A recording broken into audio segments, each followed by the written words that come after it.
오늘 부족함이 없다는 것이라는 제목으로 하나님 말씀을 함께 나눌 수 있기를 원합니다. 시편 23편 말씀인데요. 우리가 너무나 잘 알고 있는 말씀이죠. 잠시 지난주부터 우리 시작된 이 시편 시리즈 복습을 해보면 성경 전체의 핵심이요 주인공은 누구라고 말씀드렸어요? 제가 말씀드리지 않아도 다 알고 계시죠. 누구예요? 예수 그리스도. 그분을 통해 하나님께서 이루신 복음의 이야기가 성경 전체의 핵심입니다. 그래서 우리가 창세기를 읽던지 요한계시록을 읽던지 복음서를 읽던지 선지서를 읽던지 아니면 우리가 오늘 보는 것처럼 시편을 읽던지 항상 우리는 말씀을 통해서 성령의 도우심으로 누구를 발견하게 된다?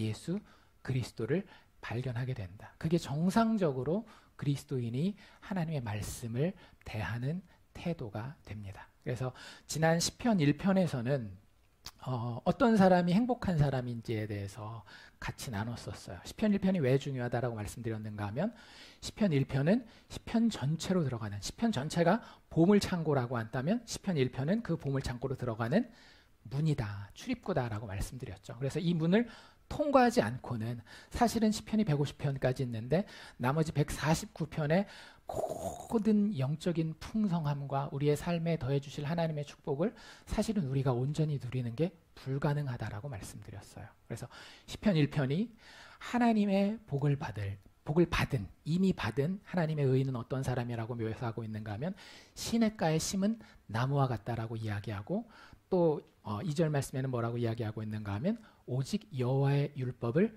즐거워하는 사람이라고 이야기를 했습니다. 그래서 우리가 법이라고 하면 자꾸 규칙 이렇게 딱 1번, 2번 해가지고 지키는 그런 걸 생각하는데 시편 1편에서 이야기하는 여호와의 법은 그게 아니라 하나님의 마음이요, 하나님의 성품이요, 하나님이 하나님 백성을 이끌고 가시는 그냥 하나님의 원칙 자체예요. 그 복음. 그래서 신약 성경에선 뭐라고 표현한다라고 말씀드렸는가 하면 로마서 8장에 나오는 생명의 성령의 법이라고 말씀드렸습니다. 예수 그리스도의 십자가에 드러난 하나님의 사랑과 하나님의 공의와 하나님의 능력과 하나님의 아름다움 그리고 죽음까지 이기고 다시 사시는 부활의 소망에 대한 그 법, 그게 우리 마음 가운데 저절로 믿어지는 것, 그것 믿어지는 것이 내가 볼 때도 너무 신기해서 그거 다시 한번 생각해보고 또 새겨보고 그때마다 즐거움을 느끼는 자가 의인이라고 이야기를 했고 그 의인은 참 행복한 존재라고 말씀드렸습니다. 그 의인이 오늘 또 시편 23편에 왔을 때에 하나님이 주시는 또 다른 보물을 하나 발견해서 풍성하게 누리게 되는데요. 여호와는 나의 목자시니 이렇게 시작되는 시편입니다. 우리가 성경을 읽을 때 한 가지 팁을 더 말씀드리면 자꾸 우리는 성경을 읽을 때 어떻게 보게 되는가 하면 내가 중심이 되기 쉬워요. 성경 말씀 어디를 보더라도 내가 이렇게 해야 되겠구나, 내가 무엇을 이렇게 해야 되겠구나 라고 보기 쉬운데 성경은 사실은 우리의 이야기가 아니라 하나님의 이야기입니다. 시편 23편도 그걸 되게 분명하게 보여주고 있는데요. 시편 23편을 시작하는 히브리어 첫 단어는 야훼라고 하는 여호와, 성경에서 우리 한글 성경에서 번역된 여호와라고 하는 단어로 시작되고요. 마지막 6절은 어떻게 끝나는가 하면 여호와 영원히라는 히브리 단어로 두 단어로 끝나게 됩니다. 그래서 오늘 시편 23편의 주인공도 우리가 그 혜택을 받기는 하지만 사실은 주인공은 누구시다? 예수 그리스도 안에 드러난 하나님이 이 시편 23편의 주인공이다라고 하는 사실을 우리가 알고 그 마음가짐으로 1절에서 6절까지 쭉 한번 훑어볼 수 있기를 원합니다. 시편 23편 1절이 이렇게 시작하죠. 여호와는 나의 목자시니 내가 부족함이 없으리로다. 1절 말씀을 통해서 우리는 하나님과 우리의 관계를 발견하게 됩니다. 사실 너무나 잘 알고 있는 거죠. 여기만 나와 있는 게 아니라 신약 성경에도 여러 번 이런 비유가 나와 있기 때문에 성경은 하나님을 목자에 그리고 예수 믿는 우리들을 양에 비유하고 있습니다. 양 하면 우리가 가지게 되는 여러 가지 느낌이 있을 수 있겠지만 성경이 우리에게 주고자 하는 양의 이미지는 사실은 어느 정도 정해져 있어요. 우리가 생각했을 때에 썩 그렇게 기분 좋은 그런 비유는 아닌 경우가 많습니다. 어떻게 보면 자존심 상하는, 어떻게 이런 양에다가 우리를 비교하고 있지? 이런 욱하는 마음이 살짝 들 수도 있는데요. 오늘 본문뿐만 아니라 성경에 나오는 여러 비유들, 그리고 실질적으로 양을 치는 사람들이 알고 있는 양의 모습 중에 하나를 우리가 말씀으로 나눈다면, 양들은요, 본인이 인식하는 것보다 자기 앞가림을 잘 못하는 존재들이에요. 그러니까 양들의 생각을 우리가 양의 머릿속에 들어가서 볼 수는 없죠. 근데 양이 하는 것들을 잘 관찰해 보면은요, 양은 자기가 자기 앞가림 잘 하고 있다라고 생각하는구나. 근데 그게 아니구나라는 것을 알 수 있는 여러 증거들이 있어요. 그래서 뭐 양을 직접 쳐보시지는 않았으니까, 저도 양을 안 쳐봤으니까 그 자료를 찾아보잖아요. 그래서 영상 같은 데 보면은요, 양들이 풀을 쫓아갈 때는 진짜 풀만 보고 쫓아가요. 그 제가 본 한 영상 같은 데서는 이 돌로 된 이런 그 약간 뭐 벼랑은 아니죠. 되게 그 경사가 가파른 그런 언덕이니까 되게 미끄러울 거 아니에요. 그리고 돌이니까 뭐 풀이 막 많이 나지도 않았어요. 근데 돌 틈에 가끔씩 이렇게 풀이 조금씩 나잖아요. 근데 거기를 향해 걸어갑니다. 되게 위태위태하게 조금 파여진 이런 틈 사이에 발을 대고 하나하나 이렇게 걸어가는데, 거기 있는 걸, 처음에 있는 걸 다 먹더라고요. 그런데 그 다음에 자기 저 앞에 있는데, 약간 자기가 있는 데보다 좀 더 밑에 있는데 내려갈 길이 없어요. 근데 어쨌든 자기는 그 가까이로 가고 싶은 거예요. 그걸 내가 얻고 싶은 거죠. 그래서 돌 틈 있는 대로 걸어 가면서 풀은 밑에 있으니까 발을 살짝 밑으로 딛는 순간 어떻게 될까요? 쭈르륵 미끄러집니다. 그래서 운이 좋으면 어떻게 되는가 하면 쭈르륵 미끄러진 게 우연히 그 풀 있는 대로 뚝 떨어지는 거예요. 그래서 거기서 먹어요. 잘 생각해 보세요. 뒤로 돌아갈 수 있겠어요? 없겠어요? 없어요. 밑에는 벼랑이거든요. 근데 제가 본 영상에서는 걔가 그거 먹고 그 다음 풀을 향해서 가는데, 이거 사진으로 찍는 사람이 안 돼, 가지마, 안 돼, 가지마 막 아무리 얘기를 해도 소용없어요. 자기 앞에 보이는 그 풀을 먹으러 가야 되는 거예요. 가다가 결국에는 띵글띵글 굴르더니 벼랑으로 떨어지더라고요. 더 웃긴 건 뭐냐면 그 뒤에 같이 가던 친구 양이 있었습니다. 어떻게 했을까요? 진짜 똑같이 따라가는 거예요. 우리도 우리의 인생에 대해서 그렇게 생각할 때가 참 많은 것 같아요. 제가 저 스스로를 생각해 봐도요, 내가 그래도 똑똑한데, 내가 그래도 이런 경험도 많이 해봤는데, 내가 내 앞가림 정도는 어느 정도 하는 사람이야. 내가 뭐 진로라고 한다면 내 진로 정도는 내가 어느 정도 개척해 나갈 수 있고, 가정의 문제라고 한다면 내가 가정 잘 서포트할 수 있고, 그 정도는 할 수 있고, 하나님은 뭐만 도와주면 돼요?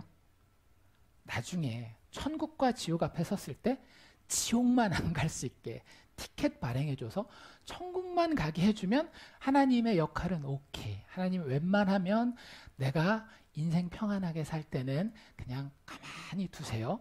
이게 우리의 태도인 경우가 참 많이 있는 것 같아요. 근데 여러분들, 양만 그런 게 아니라 우리 인간이요, 사실은 우리 스스로가 인식하는 것보다 앞가림 잘 못합니다. 뭐 제 예를 들자면은요, 제가 안수를 받고 그 이후에 사역을 하면서 저는 항상 텐트 메이킹을 했거든요. 그러니까 제가 재정적으로 저를 서포트하고 교회 이렇게 섬기고. 근데 그러다 보면 혼자는 상관없겠지만 결혼도 하고 애들도 생기고, 애들이 크면 이제 애들도 학교 가야 되고, 그러면 막 머리를 쓰죠. 이번 학기에는 저는 이제 그 외국 유학 공부도 해야 되니까 제 거 등록금도 생각해야 되고, 생활비도 생각해야 되고, 뭐 아이들 학교를 가게 되면 학교랑 관련된 비용도 생각해야 되고, 막 이러다 보면 계산을 막 했어요. 근데 그게 제대로 맞아 떨어지는 적이요, 제가 이렇게 꼽아보니까 별로 없어요. 진짜로. 하나님이 채워주셔서 여기까지 왔지, 하나님이 인도해 주시고 채워주시지 않으면 절대 저는 이 자리에 설 수 없는 존재더라고요. 양들이 시력이 그렇게 안 좋다 그래요. 그러니까 사람의 얼굴이나 자기 친구들의 얼굴을 알아볼 수는 있지만 그렇게 하려면 되게 가까이서 봐야 된다고 합니다. 볼 수 없는 건 아니지만, 분별할 수 없는 건 아니지만, 앞에 좀 더 멀리 있는 것들은 사실은 볼 수 없는 게 양의 본성이라는 거예요. 그리고 그게 우리의 상황이라고 하는 겁니다. 우리는 자기 자신에 대해서 혹은 자기 자신의 상황에 대해서 실은 정확하게 알고 있지 못해요. 그래서 성경은 우리를 양에 그리고 하나님을 목자에 비유하고 있는 겁니다. 다른 말로 한 번 더 돌이켜서 정리를 해서 말씀드리면 인간은 굉장히 절대적으로 의존적인 존재입니다. 그걸 알고 계셔야 돼요. 반드시 목자를 필요로 해요. 양이 어느 정도로 목자를 필요로 하는가 하면 양이 사실은 털을 깎을 때까지 털을 계속 기르잖아요. 그러면 그 그림 같은 거 이렇게 보시면 진짜 양 털을 다 깎으면 날씬해요. 근데 털을 한참 길러놓은 양들은 진짜 어떻게 저렇게 뒤룩뒤룩 살이 쪘어 할 정도로 털이 막 이렇게 올라오거든요. 그리고 이제 아기 양을 가진 그런 경우에는 더 말할 것 없이 여기서부터 여기까지 막 저 얇은 다리가 저걸 어떻게 버틸까 할 정도로 그렇게 뚱뚱합니다, 위에가. 근데 이런 애들이 가끔 가다가 비가 오고 이렇게 하면 이게 잘 말리지도 않을 거 아니에요. 100% 우리니까. 넘어지면 뒤로 다리가 올라가는 그런 경우가 생기는데, 그러면 그 양은 어떻게 될까요? 못 일어나요. 우리는 거북이만 못 일어날 걸로 생각하는데 양도 진짜 못 일어납니다. 그래서 여러분들 유튜브 영상 같은 데 이렇게 찾다 보면 양 해가지고 나오는 관련 영상 중에 제목이 이런 것들이 있어요. 간단하게 죽어가는 양을 살리는 방법. 뭐냐면 길을 가다 보면 스코틀랜드라든지 이런 목축 많이 하는 호주나 이런 데들 있잖아요. 가다 보면 워낙 거기는 그 농장도 넓고 그러니까 이게 주인이 다 못 돌보는 그런 데도 있어요. 사람들 산책로 같은 데까지 이렇게 나오기도 하고 그러나 봐요. 근데 그러면 이렇게 한번 넘어진 양들은 절대 일어나지 못하는 거예요. 근데 그 걔네를 살려주는 건 사실은 너무 간단해요. 그 옆에 가서 살짝 밀어줘서 둥글둥글하니까 살짝 돌기만 하면 다리만 쓰면 그 다음엔 일어날 수가 있어요. 근데 그걸 혼자서 못하는 거예요. 제가 본 영상에서는 엄마 그 양이랑 아기 양이랑 같이 있는데 옆에 아기 양이 어떻게 할 줄을 몰라요. 근데 우리 상황도 비슷하지 않나요? 우리가 이민사회에 살면서 가족을 이끌고 자녀들을 이렇게 부양하고 하는데 애들이야 못 모르고 그냥 부모 따라오죠. 근데 부모가 진짜 막다른 골목에 막히는 경우가 생기잖아요. 말을 할 수는 없지만 그게 경제적인 문제가 됐건 관계에 대한 문제가 됐건 어떤 문제가 됐건, 근데 그런 상황에서 아무리 누가 내 옆에서 안타깝게 나를 봐도요, 그 상황이 해결되지 않는다라고 하는 거예요.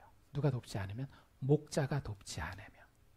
그래서 인간은 의존적인 존재고요. 성경은 그래서 너희가 목자가 필요한데 하나님이 친히 우리의 목자가 되어주겠다라고 하는 겁니다. 양의 특징 중에 하나 더 저희가 짚고 넘어가기 원하는 거는요, 양은 이렇게 약하기 때문에 다른 동물들과는 좀 다르게, 양과 비슷한 동물들도 있죠. 반드시 혼자가 아니라 같이 무리를 이루면서 살아야 돼요. 그렇지 않으면 진짜 생존하기가 자연계에서, 그냥 일반 자연계에서 살기가 되게 힘듭니다. 그리고 목자랑 같이 가더라도 그 무리를 이뤄서 항상 가야 양들이 서로 안전한데, 인간도 똑같아요. 천상천하 유아독전, 나는 나 혼자 잘 살 수 있어 라고 생각한다면 굉장히 큰 착각입니다. 양은 반드시 무리를 필요로 해요.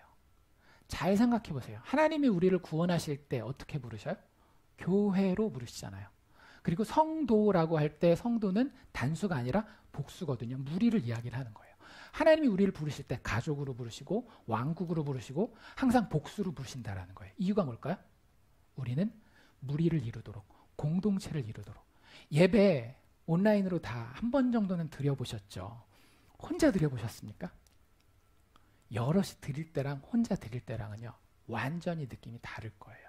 왜냐하면 하나님이 우리를 만들어 놓을 때 우리를 어떻게 만들어 놓으셨기 때문에, 하나님과 교제하도록 만들어 놓으셨기 때문에 우리는 존재하는 순간 단수가 아니라 복수인 거예요. 그리고 이 땅에서 발을 딛고 살아가는 동안, 하나님의 구원받은 백성으로 살아가는 동안 우리는 항상 우리 주변의 믿음의 형제 자매들과 함께 예배하고 함께 말씀을 나누고 함께 기도의 제목들을 나눠가면서 우리의 신앙생활을 해 나아가는 겁니다. 그래야 풍성하게 신앙생활하고 살아갈 수 있게 돼요. 어떻게 보면 이 코비드 상황이 저희에게 그게 참 소중한 거구나라고 하는 거를 깨닫게 해주는 한 기회가 되었는지 모르겠어요. 어려운 일들, 힘든 일들 많지만 한 가지 하나님이 그래도 그 가운데 우리에게 주신 깨달음과 복이 있다라고 한다면 신앙생활이 나 혼자 하는 게 아니구나라는 것을 하나님 이번 기회에 우리에게 깨닫게 해주시는 것 같습니다. 자, 어쨌든 우리는 양이라는 거예요. 이런 양. 근데 이 양이 하는 고백이 있죠. 시편 23편 1절 다시 돌아가면 여호와는 나의 목자인데 그렇기 때문에 그 결론이 뭐라고요? 내가 부족함이 없다라고 이야기를 합니다. 여러분들 양 입장에서는 어떤 경우에 부족함이 없는 걸까요? 양이 보통 자기가 생각할 때 부족함이 없다라고 생각하는 거는 아까 제가 예도 보여드렸지만 부족함이 없는 게 아니에요.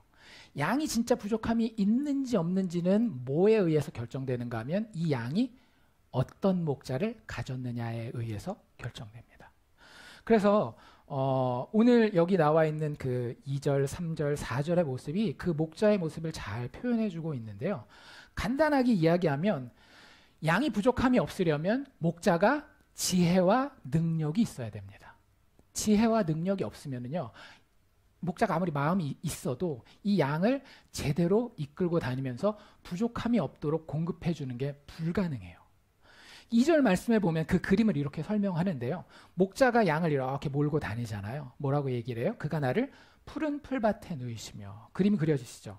푸른 그 풀들이 쫙 이렇게 끝도 없이 펼쳐져 있고 거기에 양이 누워서 풀을 먹는 거예요. 그리고 쉴만한 물가로 인도하시는도다. 여러분들 이건 우리가 되게 그 낭만적으로 생각한 거예요. 지금 이걸 이야기하는 시인이 누구예요?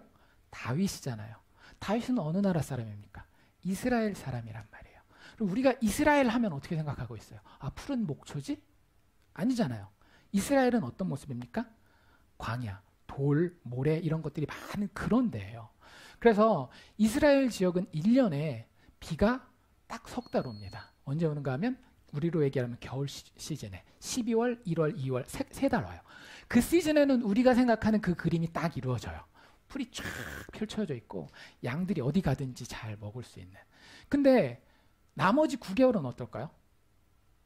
풀이 다 말라요. 똑같은 지역을 사진으로 찍어 놓으면요, 3개월 동안 그렇게 푸르렀던 곳이 나머지 9개월 동안에는 그 바싹 말른 그 지푸라기 있잖아요. 그 지푸라기처럼 다 말라 있는 거예요. 그러니까 그 기간 동안에는 사실은 양들이 자기 스스로 생존하기가 되게 힘듭니다. 그리고 경험이 없거나 지혜가 없는 그런 목동들은요, 양들을 진짜 생명의 위협에 죽을 수 있을 만한 생명의 위협에 처하게 만들어요. 근데 여기 등장하는 시편 23편의 목자는 어떤 목자예요? 어느 때든지 이 양떼를 풀이 있는 곳으로 데리고 가는 거예요. 그리고 다니는 곳마다 지금은 그나마 이제 인구도 늘어났고 했으니까 조금 더 낫지만 성경 시대에만 해도 다윗의 기록이라든지 이런 것들을 보면 야생 짐승들이 굉장히 많았던 것 같아요.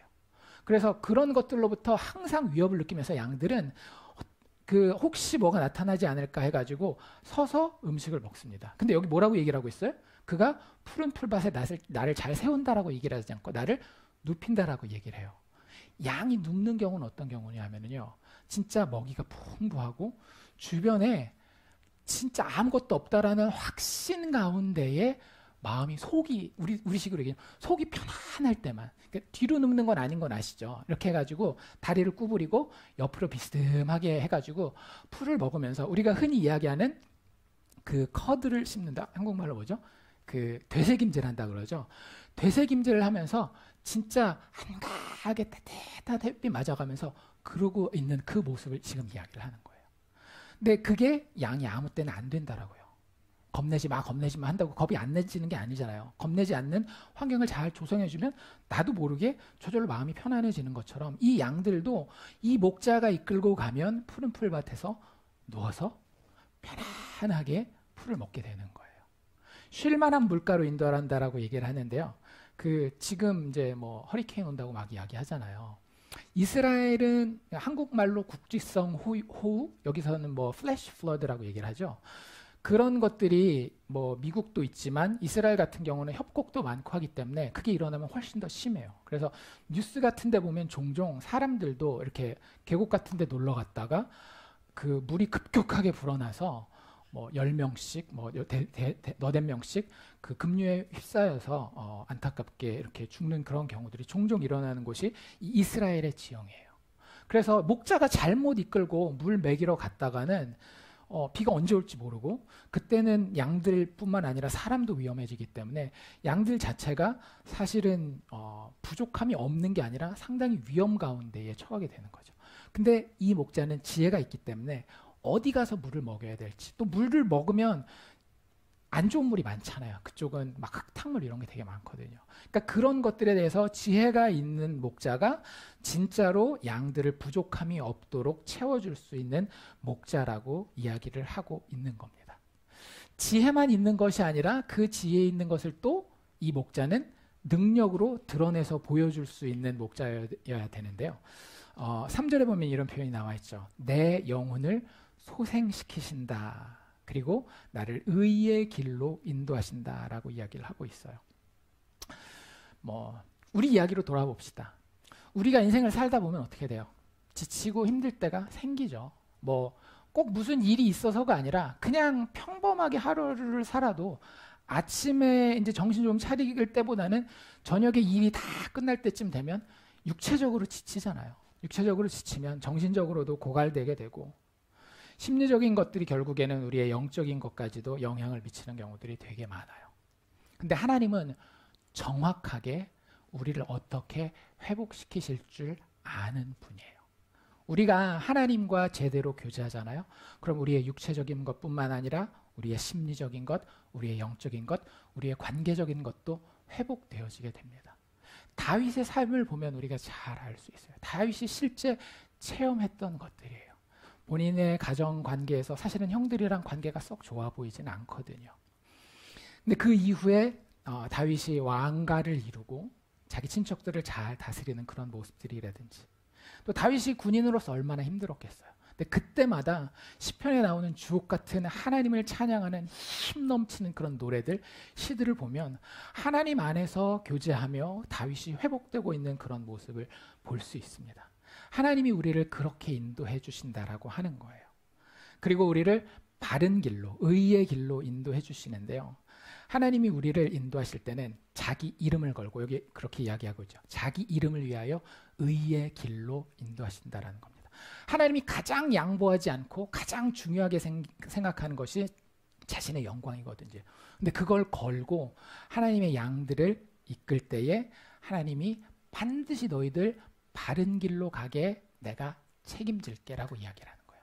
사실 근데 이 부분이 우리에게는 힘들 수도 있어요. 왜? 양이 생각하는 바른 길과 목자가 생각하는 바른 길이 다를 수 있기 때문에. 사실은 많은 경우에 목자가 이야기하는 바른 길은 양의 눈에는 지금 현재 보이지 않는 경우가 많이 있습니다. 그래서 이게 진짜 우리 입장에서는 힘든 거예요. 근데 우리가 예수 그리스도를 믿는 믿음을 가지게 되었다면 이 부분에 있어서 우리가 하나님을 어린아이와 같은 믿음으로 신뢰할 수 있어야 되는 거예요. 근데 여기에 진짜 능력이 있습니다. 왜냐하면 많은 사람들이 세상을 살아나가는 힘은 어디서 나오는가 하면요, 소망에서 나와요. 이민생활하면서 힘든 경우들이 있을 수 있잖아요. 그럼 내일이 오늘보다 더 힘들다, 더 이상 오늘이 피크를 찍었기 때문에 내일부터 더 나아질 그런 소망은 없다, 사실 수 있겠어요? 살 수 없어요. 근데 양들의 눈에는 항상 그렇게 보여요. 양들의 눈에는 내가 저 풀 먹으면 이제는 끝인데라는 생각을 하는 거예요. 근데 하나님은 늘 지혜와 능력을 가지고 우리에게 무엇을 공급할지, 어떻게 풍성하게 공급할지를 알고 계시기 때문에 우리가 가야 되는 길을 정확하게 지시하실 수 있습니다. 그래서 우리의 눈에 지금 당장 보이지 않는 일에 대해서요, 하나님을 신뢰하고 나가면 하나님이 반드시 우리에게 바른 길을 보여주시고 그 길 가운데 우리는 부족함이 없는 것을 체험하게 되는 거예요. 그리고 그 목자는 어떻게 하시는가 하면 항상 나와 함께 하신다라고 이야기를 하고요. 함께 하시면서 우리에게 지팡이와 막대기로 나를 평안하게 이끌어 주신다라고 이야기를 하고 있어요. 하나님이 함께 하시는 것 자체가 우리의 능력입니다. 저희 교회 이름이 뭐예요? 함께하는 교회잖아요. 저는 처음에 박 목사님이 함께하는 교회라고 말씀을 하셔서 우리 성도들이 다 같이 마음을 모으고 힘을 합치고 이런 걸로 생각을 했는데, 영어 이름이 임마누엘 교회라고 이야기를 하시더라고요. 임마누엘이 무슨 뜻이에요? 하나님이 우리와 함께 하신다. 예수 그리스도의 탄생을 통해서 하나님이 직접 우리와 똑같은 육신을 입고 우리와 같은 존재가 되셔서 우리와 함께 하신다라는 거예요. 여러분들, 누군가가 우리와 함께 한다면, 특별히 그 누군가가 지혜가 완전하고 능력이 완전하다라고 하면은요, 우리는 반드시 어떤 위기도 이겨낼 수 있습니다. 그래서 시편 기자가 여기서 뭐라고 얘기를 해요? 내가 사망의 음침한 골짜기로 다닐지라도 해를 두려워하지 않는다. 내가 인생 살아가면서 무서워하지 않는다라는 거예요.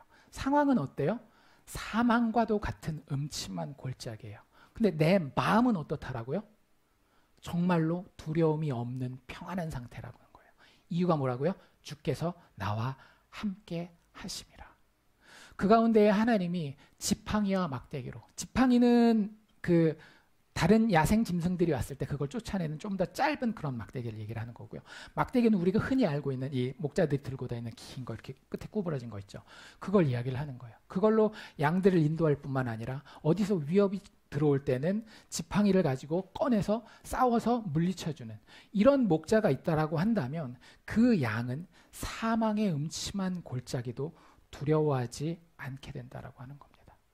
여러분들, 이 순간에 우리에게 필요한 사망의 음침한 골짜기를 다니는 그 순간에, 다른 말로 표현하면 내 생존이 위협받는 것 같은 그런 순간이 있잖아요. 내 생존이, 내 실존이 위협받는 것 같은 그 상황에서 우리에게 필요한 건 뭐냐면 이 하나님을 만나는 건데, 한글 성경에는 제대로 나와 있지 않지만 영어 성경이랑 히브리어 성경에 보면 정확하게 나와 있는데 1절에서 3절까지는 하나님을 뭐라고 표현하는가 하면 He라고 표현합니다. He는 누구예요? 3인칭이죠. 저기 있는 그 사람이, 이런 얘기예요. 근데 내가 진짜 죽을 것 같은 이 상황에 대해서 시편 기자가 다시 한번 그걸 묵상해보고 생각해볼 때 4절부터는 He가 아니라 뭐로 바뀌는가 하면 You라는 단어로, 하나님 당신, 하나님 그분이 아니라 하나님 당신이라고 하는 하나님과 아주 친밀한 관계로 영적인 깊은 자리로 내려가게 됩니다. 그 가운데에 하나님이 함께 하심을 체험하고 그 가운데에 하나님의 안위하심을 체험할 때에 시편 기자는 내가 해를 두려워하지 않습니다 라고 이야기하는 거예요. 이런 능력과 지혜의 목자를 가진 양이 바로 부족함이 없는 삶을 누리는 그런 양이라고 다윗은 이야기하고 있는 겁니다. 그래서 신뢰할 수 있을 만한 목자를 가졌습니까? 이 질문에 대해서 우리가 네라고 대답한다면 우리는 부족함이 없는 존재가 되는 거죠. 여기서 물어봐야 될 질문은 뭘까요? 그러면 과연 누가 이런 좋은 목자인지, 누가 과연 이런 능력이 완전하시고 지혜가 온전하신 목자인지에 대해서 물어볼 필요가 있는데, 당연히 누구겠어요? 예수 그리스도가 바로 그런 목자입니다. 죽음까지도 넘어서, 우리가 죽음 가운데에 우리의 생존이 위협받을 때에 예수는 그 죽음을 체험하셨잖아요. 그리고 그것을 이겨내십니다. 하나님이 죽으실 필요가 있을까요? 없을까요? 없어요. 하나님은 전혀 죽을 필요가 없습니다. 근데 우리와 똑같은 몸을 입고 우리의 죄를 지시고 십자가에서 죽으신 이유는 뭐냐면요, 너희가 죽을 것 같은 사망의 음침한 골짜기를 다닐 때에 그 마지막 끝이 무엇인지를 보여주기 위한 거예요. 마지막 끝은 무엇이었어요? 부활이었잖아요. 반드시 다시 살게 된다. 너희가 나와 함께하면, 너희가 내 양이 되기만 하면, 내가 너희의 목자가 되기만 하면 너희의 죽음의 골짜기는 반드시 빛의 영광의 잔치자리가 될 것이야 라고 이야기하는 것이 예수님이 우리에게 주시는 그 목소리예요. 음성이에요. 그분이 우리에게 그래서 친히 뭐라고 이야기를 하셔요? 요한복음 10장에 나는 선한 목자라. 뭐 비밀스럽고 감추고 이런 거 하나도 없잖아요. 그냥 대놓고 이야기를 하십니다. 너희들이 양이야. 그런데 내가 선한 목자야. 요한복음 10장 14절 15절에 보면 나는 선한 목자라 나는 내 양을 알고 양도 나를 아는 것이 마치 무엇과 똑같은가 하면 하나님 아버지께서 나를 알고 내가 아버지를 아는 것과 똑같다. 잘 생각해 보세요. 우리가 상상할 수 있는 관계 중에 가장 가깝고 가장 길고 가장 진한 관계는요, 하나님 아버지와 아들 예수의 관계예요. 왜냐하면 그분들의 관계는 영원 전부터 영원 후까지 한 번도 끊어진 적도 없었고 앞으로 끊어질 이유도 없어요. 그리고 그 둘 사이의 관계는 항상 서로가 서로에게 영광을 돌리고, 그리고 그 아버지의 영광을 위해서는 아들이 목숨을 바칠 수 있을 정도로 서로가 서로를 사랑하는 그런 관계입니다. 근데 그 관계가 마치 무슨 관계와 똑같다라고요? 예수님이 우리의 목자 되시고 우리가 그분의 양이 되셨을 때 그 관계와 똑같다라는 거예요.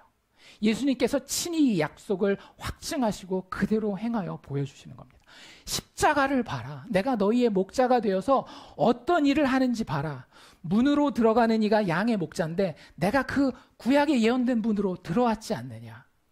그 문을 열고 들어가면 양은 목자의 음성을 듣고요, 그가 양의 이름을 부르면 양들이 각각 인도함을 받아서 나오게 된다라는 거예요. 자기 양을 다 내어놓은 후에 목자가 앞서가면은요, 양들은 그 음성을 듣고요, 그리고 목자를 따라가게 됩니다. 반면 목자의 음성이 아닌 다른 음성에 대해서 양들은 어떻게 할까요? 성경에 나와 있는 그대로 타인의 음성은 알지 못하는 거로 타인을 따르지 아니하고 오히려 도망한다라고 이야기를 하고 있어요. 여러분들, 우리가 인생을 살면서 듣는 이야기가 참 많죠. 우리에게는 들리는 음성이 진짜 많습니다. 유튜브를 통해서 얼마나 많은 음성이 들려요. 우리 친구들, 이웃들을 통해서 얼마나 많은 돈에 대한 이야기, 집에 대한 이야기, 미국 삶에 대한 이야기, 자녀 교육에 대한 이야기가 많이 들려요. 근데 우리가 진짜 하나님의 양이라고 한다면, 여호와는 나의 목자신이라고 우리가 고백한다라고 한다면 그 음성은 어떻게 한다라고요? 타인의 음성은 알지 못하는 거로 타인을 따르지 아니하고 오히려 어떻게 한다? 도망한다라고요.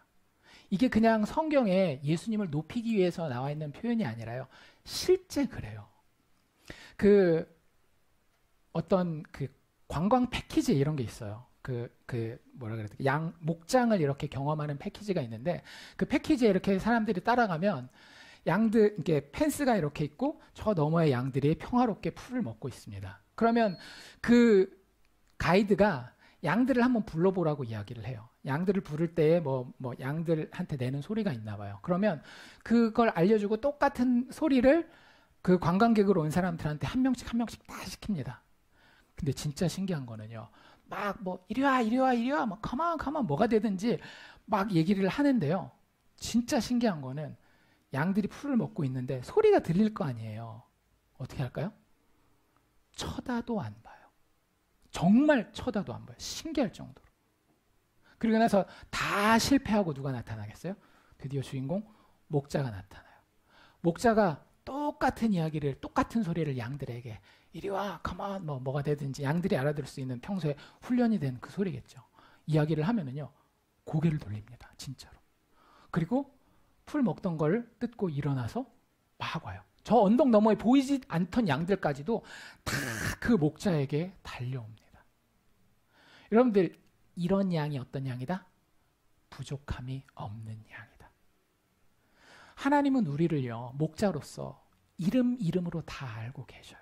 아까도 제가 처음에 말씀드린 것처럼 내가 내 앞가림해서 내가 알고 있다라고 생각하는 것보다 하나님은 더 큰 지혜와 능력으로 나와 내 상황을 정확하게 알고 계셔요. 그리고 그분이 우리를 부르십니다. 말씀 읽는 것을 통해서, 기도 생활을 통해서, 예배를 통해서, 삶의 묵상 가운데에 선한 목자는 우리를 늘 부르고 인도하고 계셔요. 그리스도인의 삶은 어떤 삶이어야 돼요? 세상의 다른 음성이 우리에게서 이제는 끊어지고요, 그 음성이 우리에게 들려야 되는 거예요. 예수 그리스도의 십자가에서 주여 저들의 죄를 용서하여 주시옵소서라고 하는 그 음성이 우리의 삶에 날마다 들려서 내가 하나님 앞에 얼마나 자격 없고 무지하고 그리고 하나님께 영광을 가리는 죄인이었는지를 깨닫고요, 그렇기 때문에 하나님이 우리를 부르실 때는 그 음성 가운데에 주님 부르시오니 제가 가겠습니다라고 이야기할 수 있어야 됩니다. 여러분들, 인생 마지막 됐을 때에 우리의 모습이 그런 모습이어야 되지 않겠어요? 하나님께서 나를 여기까지 이끌고 온 목자셨습니다. 창세기 48장에 보면 우리가 잘 알고 있는 야곱이라고 하는 사람이 나와요. 여러 사람들이 야곱에 대해서 좀 그렇게 생각하잖아요. 왜 거짓말도 많이 하고 사기도 치고 이런 사람이니까. 근데 의외로 상당히 많은 사람들은 야곱을 좋아해요. 왜? 우리랑 비슷한 모습을 가졌거든요. 상황에 따라서 어떻게 하나님의 백성이라고 하는 사람이 저럴 수 있어. 그런데 팍 넘어지기도 하고 또 하나님 붙들어 주시면 거기서 또 힘을 내서 일어나기도 하고 이런 모습을 가진 야곱이 자기의 인생 마지막에 이제 이집트 땅에 가서 자기 후손들을 놓고 축복하기 전에 자기에 대해서 자기 하나님에 대해서 이렇게 소개를 합니다. 그가 야곱이 요셉을 위하여 축복하여 이르되 내 조부 아브라함과 내 아버지 이삭이 섬기던 하나님. 우리가 잘 아는 표현이잖아요. 아브라함과 이삭과 야곱의 하나님. 자기가 야곱이니까 이제 야곱에게는 지금 빠진 건데 그러면서 그 뒤에 뭐라고 얘기를 하는가 하면 나의 출생으로부터 지금까지 나를 기르신 하나님. 이게 한국어 표현에는 나를 기르신 하나님이라고 되어 있지만 원래 히브리어 표현에는 뭐라고 되어 있는가 하면 지금까지 나의 출생으로부터 지금까지 나의 목자가 되어 오셨던 나의 하나님이라고 고백하고 자기의 인생을 마무리할 준비를 하는 거예요. 여러분들 이게 우리의 삶이어야 되는 겁니다. 단지 우리가 백발이 되어서 죽을 때뿐만 아니라 예수 믿게 된 그 순간부터 예수님이 나를 위하여 대신 죽으시고 다시 살아나셨기 때문에 그분의 죽음과 부활이 결국에 나의 것이 될 것이며 그분은 그것을 위해서 이 땅에 오신 자기 목숨까지 내려놓으신 선한 목자라고 하는 고백이 우리에게 있어야 하는 겁니다. 예수님이 우리를 구원하신 것을 믿습니까? 그럼 빌립보서 1장 6절 말씀의 약속이 우리 것입니다. 너희 안에 착한 일을 시작하신 이가 그리스도 예수의 날까지 반드시 이루실 줄로 우리는 확신하노라. 우리가 이 고백할 수 있기를 원합니다. 부족함이 없는 상황 때문이 아니라 예수 그리스도의 복음의 이야기를 우리가 알았기 때문에 성령을 통해서 그것을 믿고 신뢰할 수 있는 존재가 되었기 때문에 내가 부족함이 없습니다. 내가 해를 두려워하지 않겠습니다. 내가 여호와의 집에 영원히 살겠습니다라고 담대하게 고백할 수 있는 부족함 없는 양이 될 수 있기를 원합니다. 성경 마지막에도 이 모습이 계속 반복되고 있어요. 요한계시록 7장에 보면 이는 보좌 가운데 계신 어린 양이 마지막 날 하나님께서 온 세상을 심판하시고 온 우주를 본인의 통치 가운데 두실 그때에 그 마지막 날 이 보좌 가운데 계신 어린 양이 예수 그리스도께서 그들의 목자가 되사 생명수 샘으로 인도하여 주시고 하나님께서 그들의 눈에서 모든 눈물을 씻어주실 것입니다. 여러분들 이것이 우리의 소망이요. 이것이 우리가 오늘을 살아가는 부족함 없는 어린 양의 모습일 줄로 믿습니다. 이런 모습이 우리의 삶의 모습이 우리의 미래의 소망이 되기를 주님의 이름으로 축원합니다.